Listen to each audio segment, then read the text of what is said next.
ஒரு மனிதர் வந்து இதில் உளுந்துட்டாருன்னு வைங்களேன். இப்போ அவர் அதில் போராடிக்கிட்டு இருக்கார். சரியான முறையில் போராடுறாரோ கெட்ட முறையில் போராடுறாரோ மார்க்கத்தை எல்லை குளிக்கிறார். ரெண்டாவது, அவருக்கு வழிகாட்டுறவருக்கு கொஞ்சம் இறக்கமிக்கணும்.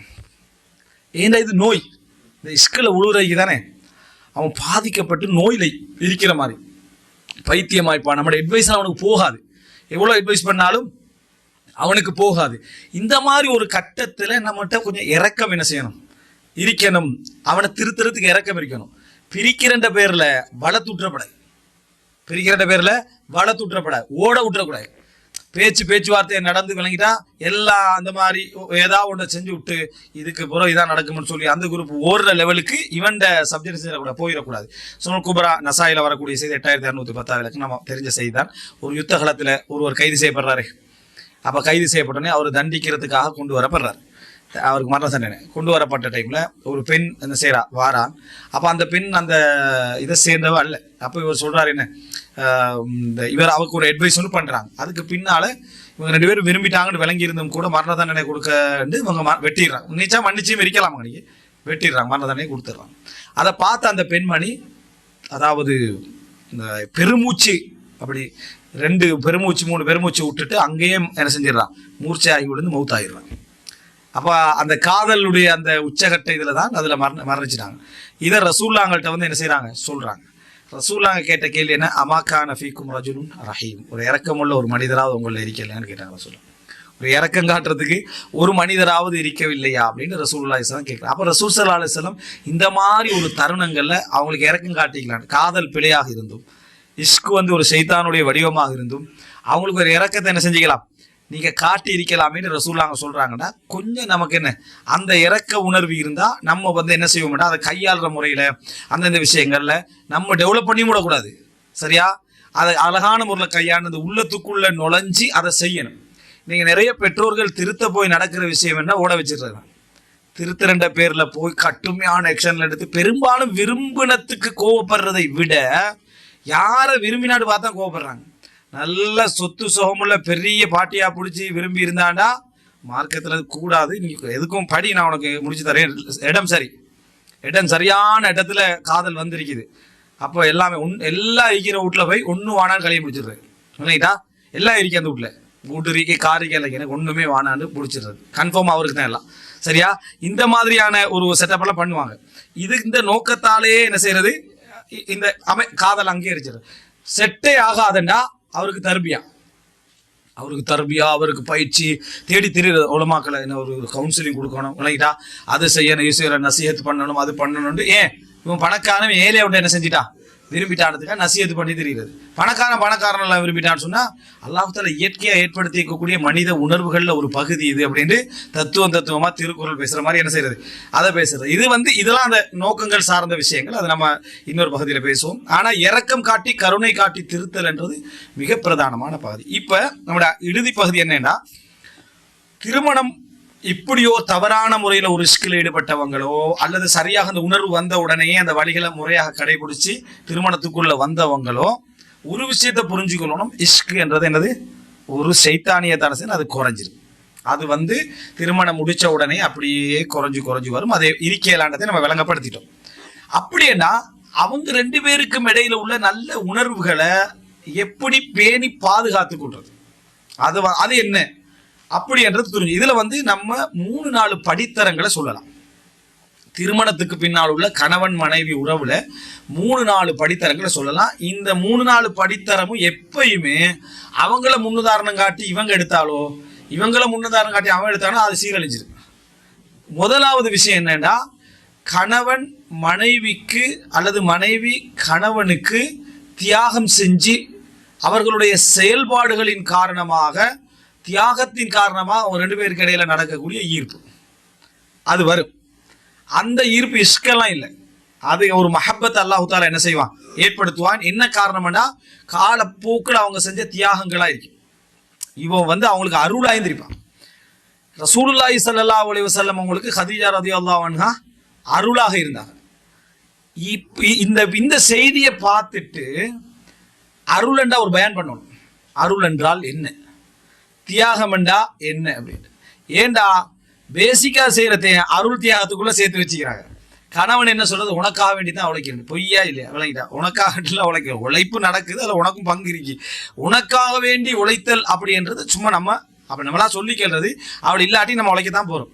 அதான் உனக்காக வேண்டி உழைது. அது மனைவி சொல்லி கேள்றது, அவருக்காக வேண்டி தான் என் வாழ்க்கையை அர்ப்பணம் பண்ணி. எங்க அர்ப்பணம் பண்ணி வாழ்க்கையெல்லாம் ஒத்தரிங்க அர்ப்பணம் பண்ணல. அப்போ ஹதீஜாரெல்லாம் அர்ப்பணம் பண்ணிக்கலாம். அது அர்ப்பணம் நடந்தா பார்ப்போம். விளங்கிட்டா? அர்ப்பணம் இல்லாமலாம் இல்லை. அர்ப்பணம் உண்டு, தியாகம் உண்டு, அருள்மிக்க குடும்பங்கள் உண்டு. ஆனா அன்றாடம் செய்யற கடமையில வந்து அர்ப்பணத்துக்குள்ள என்ன செய்யக்கூடாது, சேர்க்கக்கூடாது. நம்ம வந்து ஓடா தேயிறோம், விளங்கிட்டா? மாடா உழைக்கிறோம். வசனங்களை பார்க்கணும். விளங்கிட்டா?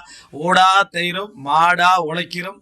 கையெல்லாம் என்னது, அது இப்போ கையெல்லாம் சொல்ல இயலாது. ஏன்னா இப்போ வேற லிஸ்ட்டுக்கு வந்துட்டு சரியா, அந்த மாதிரி எதையா கஷ்டப்படுறா அது இதுன்னு சொல்லி எதையா சொல்லி தியாகம் பண்ணுறது.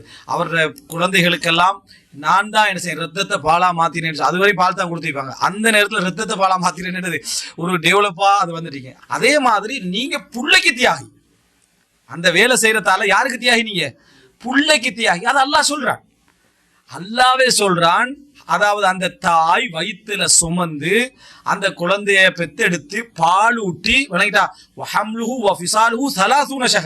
சுமந்து பால் கூடி மரக்கடிக்க செய்ய வரைக்கும் 30 மாதங்கள் என்றா. யாருக்கு சொல்றான்? ஹஸ்பண்டுக்கு சொல்லல, அது பிள்ளைக்கு சொல்றான். நீங்க அதை இங்க டிரான்ஸ்பர் பண்றது, அது அங்க பிள்ளையோட சம்பந்தப்பட்ட விஷயம், பிள்ளையுடைய தியாகத்தோட சம்பந்தம். அதை வந்து கணவனை காட்டுறது தியாகம். அது கணவனுக்கு தியாகம் எங்கேயும் வரல.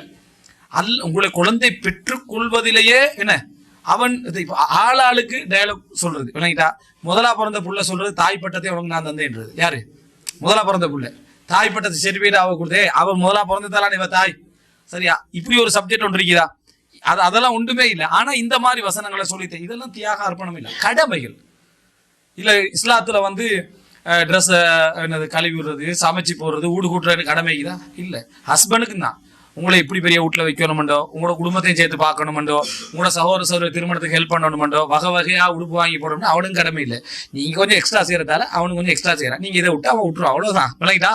ஜென்ரலான சப்ஜெக்டை தவிர யாரும் இதில் தியாகிகள் என்ற அம்சத்தில் என்னது இல்லை. எப்போ தியாகின்னு சொல்லலாம்டா, மனைவி தண்ட சொத்தெல்லாம் விற்று நீங்கள் முன்னேறுங்க கொடுக்குறான்.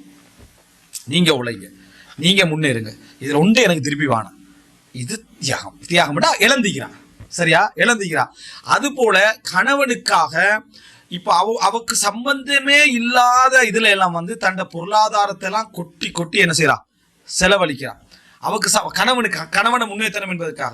கணவன் ஒரு நோயாளியா இருந்த டைம்ல 5-6 வருஷம் அந்த கணவனுக்காகவே தன் டோட்டல் லைஃபையும் தியாகம் செஞ்ச மாதிரி அவருக்கு ட்ரீட் பண்றதும், அவருக்காக ஒரு வாரத்தை சொல்லாம கணவனுடைய நோயில என்ன செய்யறான், முழுமையா பங்கெடுக்கிறான். இதை என்ன செய்யுங்க, தியாகம் என்ன செய்யுங்க சொல்லுங்க. அல்லது கணவனுடைய இன்னொரு திருமணம் முடிச்சு அவர் இன்னொரு புள்ளையோட வரார், அந்த புள்ளைய தண்ட புள்ளையா நினைச்சு முழுமையாக என்ன செய்யறான், ஒரு எஃபோர்ட் போடுறான். இப்படியான ஏதாவது ஒன்று நடந்திருந்தா இந்த மாதிரி லிஸ்ட் ஒன்று இருக்கு. அதாவது ஒரு அசாதாரணமான நிலைமையில் அந்த தியாகம் நடந்திருக்குமாக இருந்தால், அல்லது வளமைக்கு மாத்தமாக நடந்தா, அப்ப என்ன அவ வந்து ஒரு தியாகம் செஞ்சு அருள் செஞ்சுக்கிறான். இல்லையடா சும்மா உள்ள சப்ஜெக்ட் எல்லாம் வந்து அருள்ல போட்டு தியாகத்துல போட்டு அப்படி என்று சொல்லி இப்ப நீங்க பார்க்கலாம், சர்வசாதாரணமாக வந்து என்னது, மனைவி வீட்டுல உழைக்கிறதையும் கணவன் வெளியே உழைக்கிறதையும் வந்து சும்மா காட்டுறது.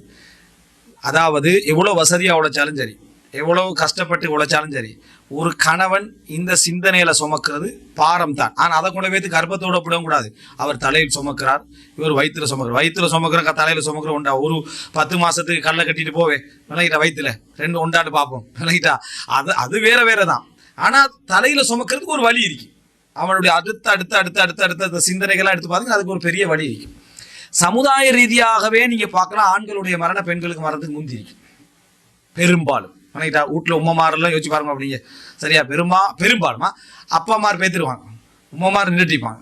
ஏன்னா அவனுடைய அந்த சுமை வந்து மன சுமையும் தலை சுமையும் என்ன செய்ய எப்பயுமே பாரமாக இருந்து கொண்டே இருக்கக்கூடிய நிலைமை நம்ம பார்க்கலாம். ஹார்ட் அட்டாக் என்ற சப்ஜெக்டை நிறைய நம்ம என்ன செஞ்சிருவோம், ஒரு ஆணோட சம்பந்தப்படுத்தி பார்க்கக்கூடிய அதிகமான சிந்தனைகளை நம்ம என்ன செய்வோம் பார்ப்போம். அப்போ மன சுமைகள் இருக்கு. அதனால தான் ரசூல் ஸல்லல்லாஹு அலைஹி வஸல்லம் அவங்களும் கணவனுடைய சப்ஜெக்டுக்கு நிறைய என்ன செஞ்சுக்கிறாங்க, சொல்லியிருக்கிறான். ஸோ தியாகம் என்ற லெவலில் இருக்கக்கூடிய கணவனோ அல்லது மனைவி, சில கணவன் என்ன செஞ்சிருப்பான்டா, திருமணம் முடிச்சதுலேருந்து அவளை படிக்க வைக்கிறதுலேருந்து அவளை உயர்ந்த இடத்துக்கு கொண்டு வரதுல இவன் பொருளாதார செலவழிச்சுப்பான். அது கடமே இல்லை அவனுக்கு. பல லட்சக்கணக்கான பணத்தை செலவழிச்சு அவளை உருவாக்கிப்பான். இப்போ நீ அவனுக்கு எக்ஸ்ட்ரா நன்றி உள்ளவனா என்ன செய்யணும் இருக்கேன். அவனுக்கு தந்தை மாதிரியான வேலைகள் அவன் என்ன செய்யறான். இது தியாகம் என்று சொல்லலாம். இது முதல் லெவலான குடும்பம். இந்த குடும்பத்துக்கு இடையில மறக்க முடியாத மரணத்தின் பின்னாலும் என்ன ஒரு கவலைகள் உள்ளத்துல சுமக்கக்கூடிய ஒரு உறவுன்னு என்ன செய்ய ஏற்படும். எல்லாரும் அந்த லிஸ்ட்டுக்குள்ள போக ட்ரை பண்ணி பண்ணிக்கிட்டா நாங்களும் அந்த லிஸ்டா என்னடா நாங்கள் அந்த லிஸ்ட்னா காலையிலேருந்து கூட்டுறேன் இந்த லிஸ்ட்டை கொண்டு அதுக்குள்ள அதை தியாகத்தை கேவலப்படுத்துறதுக்கு சமம். அது தியாகம். தூக்கத்தை தியாகம் செய்தேன். தூக்கத்தை விடுறதெல்லாம் ஒரு தியாகமா? தூக்கத்தை தியாகம் செய்தேன் அப்படின்னு சொல்லி என்ன தியாகத்தை சொல்ல கொண்டு அதுல போடுறத நம்ம பார்க்கணும். ததகையெல்லாம் இல்லை. ரெண்டாவது தரம் என்னன்னா இவங்களுக்கு அவங்களுக்கு இடையில ஒரு இனம் புரியாத ஒரு விருப்பமும் நேசமும் அல்லாஹ்வுத்தாலா ஏற்படுத்திடுவார். கணவன் மனைவிக்கு வளமையா இருப்பதை விட இவர் தியாகம் செஞ்சிக்க மாட்டாரு, அவன் தியாகம் செஞ்சிக்க மாட்டா. 2 பேர்ல ஒருத்தரோ அல்லது 2 பேரோ கடுமையாக விரும்பக்கூடிய மனநிலைக்கு வந்திக்கிறாங்க. பெரிய தியாகம் இல்லாட்டி ஒரு விரும்பக்கூடிய ஒரு மனநிலைக்கு என்ன செஞ்சிருவாங்க வந்துருவாங்க. இந்த விருப்பத்துக்கு பின்னணி எதுவுமே இருக்காது. இந்த காதலுக்கு பின்னணி எதுவும் இல்லாத மாதிரி இதுக்கு பின்னணி எதுவுமே இருக்கா. 2 பேருக்கு அப்படி ஒரு நேசம் பார்க்கறவனுக்கு என்னது எப்படி இது அப்படி என்ன நினைக்கிற மாதிரி இருக்கு. அது கல்யாணத்துக்கு முந்தி வந்தது, பின்னால் அப்படி தொடர்ந்து வரும் இப்படி வரும் இஷ்க் என்ற சப்ஜெக்ட் அல்ல. அது மனிதனுக்கு அல்லாஹ்வுத்தாலா உள்ளத்துல இருக்கக்கூடிய அதீத ஒரு விருப்பத்தை அல்லாஹ்வுத்தாலா ஏற்படுத்திடுவான். இது நடக்கும். இது 2வது தரமாய்க்கலாம். தியாகம் இல்லாம தியாகத்தோட வரதான் நிக்க நிலைக்கு. ஏன்னா இது திடீர்னு யூட்டன் எடுத்துரும். சரியா? 3வது ஒன்று இருக்குது. அவங்க என்ன செய்யற அளவான அன்பு பொறுப்பும் அளவான அன்போடு இருந்துட்டு இருக்கு. அன்பு இல்லாமலும் இல்லை, அன்பு இருக்கிறன்றதும் இல்லை. அன்பு அப்படின்றது சென்டிமெண்ட்ல வெளியாகும். அன்பு எதுல வெளியாகும்? பெரும்பாலும் சென்டிமெண்ட் பக்கத்துல தான் அன்பு வெளியாகும்.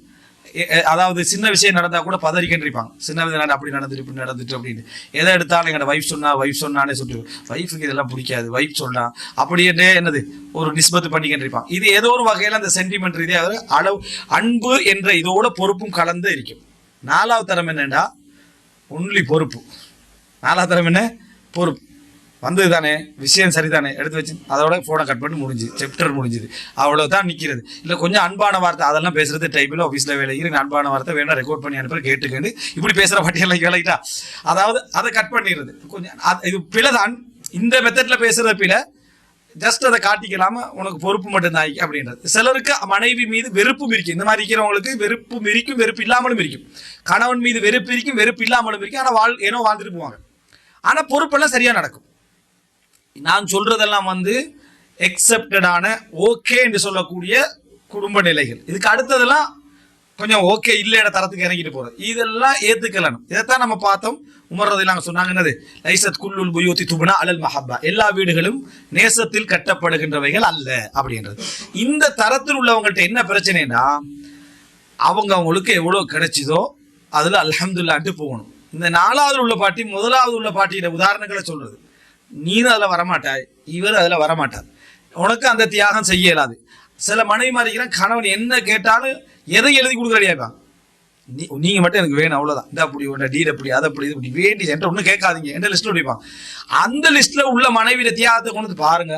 அவர் எப்படி அவரோட நடக்கதான் செய்வான் அவன். ஏன்னா அவரோட அன்புக்கு இவன் அப்படி நடக்கிறத இங்க உதாரணம் காட்டக்கூடாது. இவர் என்ன செய்யக்கூடாது? 1வது தரத்தில் உள்ள கணவர் நான் உனக்கு அந்த கணவன் மாதிரி நடந்திருக்கணும், நான் இப்படி நடக்கிறேன் பாத்தியா அப்படின்னு இவனும் சொல்லக்கூடாது. இந்த மனைவிக்கு நீ அந்த உதாரணத்தை சொல்றது என்ன 100% பிள்ளை உண்ட. அதாவது தியாக லெவல்ல இருக்கிற மனைவியை கொண்டு போய் ஏதோ ஒரு சண்டேல இந்த 4வது லெவலில் உள்ள மனைவியை கொண்டு போய் தெரிய செய்யக்கூடாது, செஞ்சிடக்கூடாது. எங்களோட பயான கேட்கிறவங்களும் கணவன் மனைவி கடமைகள்ல டென்ஷன் ஆகக்கூடாது. ஏன் நாங்க ஒரு கேட்டகரியை பார்த்து எல்லாம் பேசல, ஒவ்வொரு சைடுக்கு வரும். அது சிலது உங்களுக்கு பொருந்தாடி பேசாம என்ன செய்யணும், இது நம்மளோட சப்ஜெக்ட் இல்லைன்னு நினைக்கணும். கொமெண்ட் எல்லாம் சொன்ன பெரிய கொமெண்ட் எழுதிக்கிறாங்க இங்கிலீஷ்ல, பெரிய கொமெண்ட்.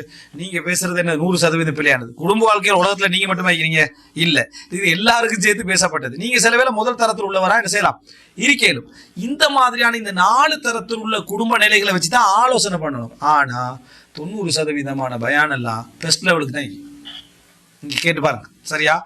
கவுன்சிலிங் பண்றவங்களா இருந்தாலும் கைட் பண்றவங்களா இருந்தாலும் அந்த பெஸ்ட் லெவல்ல வச்சுதான் இருக்கேன். நீங்க அவங்க யார் உங்களோட அவங்க யார் மனைவி அவ்வளவுதான், விளங்கிட்டா? மனைவி இவர் கணவன் அவ்வளவுதான். இந்த லெவலுக்கு தாய் லெவலுக்கு எல்லாம் கொண்டு போய் அப்படி மாதிரி அவர்கள் யார், நீங்க அவங்களுக்கு கொஞ்சம் டைம் ஒதுக்குங்க. அவங்க டைம் ஒதுக்கினதுனாலதான் இவர் உழைக்க போறாரு. பேசுறதுக்கு டைம் ஒதுக்குறத விடுங்க, அவங்க உழைக்க போறது வாரது அது செய்யறது இது செய்யறது எல்லாம் என்னது அதுவும் ஒரு கடமை நடந்துட்டு தானே இருக்குது. அப்ப என்ன நினைக்கிறாங்க, இப்படி சொன்ன உடனே அவன் வைக்கிற குற்றச்சாட்டு சரியாயிருது. யாரு? அந்த மனைவி வைக்கிற குற்றச்சாட்டு சரியாயிருது. ஏன் ஒரு ஒரு மணித்தியாலும் ஒதுக்க மாட்டாங்க, நீங்க ஒதுக்கிக்கிறீங்களா? இதுக்கு கொஞ்சம் பேர் இப்போ எப்படி ஆக்கிட்டாங்கன்னா, சண்டே வந்து வைஃபுக்கு, சண்டே வந்து வைஃபு கிட்ட ஆக்கிட்டாங்க. அல்லாஹ்வால நான் இதில் பிழை சொல்ல வரல, ஆனால் இது ஒரு சக்ஸஸ் ஆகிக்குமே நான் நினைக்கல. ஏன்னா மனிதன் மூட பொறுத்து தான் அன்பு வெளிப்படுறதும் ஷேர் பண்ணுறதும். வெள்ளிக்கிழமை உனக்கு இப்போ வைஃபோட போகணும்னு ஒரு எண்ணம் வருது, சண்டே அப்படின்னு நீ வச்சியேன்னா சண்டேக்கு அந்த எண்ணம் என்ன செய்யாது, உனக்கு வராது. வெள்ளிக்கிழமை தான் வெள்ளிக்கிழமை பேத்துடணும். இப்போ வைஃப்னு சொல்றது நீங்க சண்டேன்னு தானே சொன்னீங்க, நான் இன்றைக்கு வெள்ளிக்கிழமை வேற ஒரு ப்ரோக்ராம் வச்சுக்கிறேன் அப்படின்னு அவ சொல்றது செட் ஆகாது. அதனால இது நான் பிள்ளைன்னு சொல்லலை, ஆனா இந்த மாதிரி ஆக்கிறது. அதுக்கு பிறகு வீட்டுக்கு வந்தால் போனை ஓபன் பண்ணி விடுங்கள் அப்படின்றது. போனை எல்லா டைம்லயும் ஓபன் பண்ணல, 24 hours வேலையில உள்ளவனும் வைக்கிறான், அவனுக்கு இல்லை அவனுக்கு தவிர. அது எப்படி அவனுக்கு தவிரன்றது? அவன் அந்தந்த கடமை செய்யறதா இருந்தா அதை ஓப்பன். ஒவ்வொருத்தருக்கும் ஒவ்வொரு வேலை இருக்கு. கொஞ்சம் டைமை கொடுத்து பேசுங்கன்றதெல்லாம் பிழை இல்லை. கொஞ்சம் டைமை கொடுத்து பேசுங்க, ஒரு அளவலா வைக்கின்ற பிள்ளை. தேவையான விஷயத்த பேசுறது ஃபர்ஸ்ட் லெவல்ல உள்ளவனுக்கு நீங்க சொல்லவே தேவையில்லை. ஃபர்ஸ்ட் லெவல்ல உள்ளவனுக்கு நீங்க அட்வைஸே காதல் மாதிரி. அது ஃபர்ஸ்ட் லெவல்ல உள்ளவனுக்கு சொல்லவே தேவையில்லையே. அவனுடைய அந்த மஹப்பத் அவனை இழுத்துக்கிட்டே இருக்கும். அவனுடைய அந்த ஈர்ப்பு வந்து அவனை இழுத்துக்கண்டே வந்துகின்றிருக்கும். அது அழகா ஜாயின் பண்ணிக்கின்றிருக்கும். அவனுக்கு அட்வைஸ் பண்ண தேவையில்லை. இவங்களுக்கு கடமைகளை மீறினா மட்டும்தான் நீங்க என்ன செய்யணும், அட்வைஸ் பண்ணணும். பரிந்துரைக்கலாம் பாருங்க அப்படின்னு. தேவையில்லைன்னா விட்டுட்டு போயிடணும். இல்ல ரசூலுல்லாஹ் எப்படி வாழ்ந்தாங்க தெரியுமா? ரசூலுல்லாஹ் எப்படி வாழ்ந்தாங்க? சவுதி அரேபியாவில் வாழ்ந்துக்கிறாங்க, அதையும் சொல்லுங்க உதாரணங்கள். சவுதி அரேபியாவில் இறக்கம் வாங்கிக்கிறாங்க, அதை தலாக் பண்ண போனாங்க, அதை சொல்லுங்க. ஹதீஜாவோட ஒரு மெத்தட்ல வாழ்ந்துக்கிறாங்க, ஆயிஷா ரலியல்லாஹு ஒரு மெத்தட்ல வாழ்ந்துக்கிறாங்க. ஒவ்வொரு மனைவிக்கும் அந்தந்த ஒரு இதில் பார்த்தீங்கன்னா நீதியா நடந்து கொண்டாங்க. உள்ளம் என்ன செய்யாது, அல்லாஹும்ம ஹாதா கஸமி ஃபீமா அம்லிக் ஃபலா துஆഖிதுனி ஃபீமா லா அம்லிக். யா அல்லாஹ், இது என்னால முடிஞ்ச பிரிவு பகுப்பு, முடிஞ்சதை கொடுத்துட்டேன், முடியாததுல என்னை குற்றம் பிடிக்காதுன்னு சொல்லுவாங்க. எப்படி? என்னால முடியாததுல குற்றம் பிடிக்காது. அப்படி என்ன, கல்பு கொஞ்சம் பேரை விரும்பும், கொஞ்சம் பேரை ஈர்க்காது, அதுல என்னை குற்றம் பிடிக்காதுன்னாங்க.